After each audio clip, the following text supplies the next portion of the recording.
A while back, I had a candidate come to me looking for the right franchise. He had one goal in mind. He wanted a business in healthcare, something with a strong, long-term demand and a real purpose behind it. On paper, he looked like the ideal candidate. He was financially qualified, very smart, and had plenty of business experience.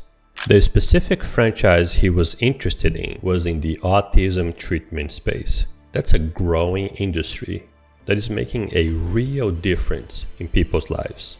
But the deeper we got into conversations, the more I realized something wasn't right. His background was in real estate investing. He was used to buying properties, collecting rent, and letting someone else handle the day-to-day operations. The franchise he wanted was the complete opposite. It required an owner who was fully engaged, leading a team on a day-to-day, building relationships, solving problems, and being actively involved. Once I realized that, I called him and said something that he wasn't expecting. I told him I didn't think he should buy that franchise. At first, he pushed back, and honestly, I understood. The brand was excellent, the industry had an incredible potential, and he had the money to make it happen. But having the money to buy a franchise doesn't mean it's the right franchise for you. We talked through what the business would actually look like in 6 months, a year, and even 5 years down the road.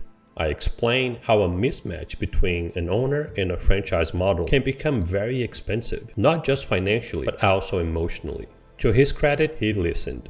He thanked me for being honest, took a step back, and eventually found a business partner who wanted to do the day-to-day operations. He stayed in as an investor, and together they built a structure that played to each other's strengths. In the end, it worked out, but only because he was flexible and willing to understand and rethink the whole approach for the business purchase. So what's the lesson here? Well, we all know this wasn't a bad franchise. Actually, the other way around. And also, he wasn't a bad candidate, not at all. They were just not the right fit to each other. One of the biggest mistakes people make is assuming that if a franchise is very successful, it will be successful to anyone, and that is just not the case. The best franchise in the world can become a costly mistake if it does not match the person who's buying it. That's why here at Friendship Consultants, we are not just about helping people look and buy a franchise. We are really all about helping people find the best fit, even if that means telling someone they shouldn't move forward with a great brand.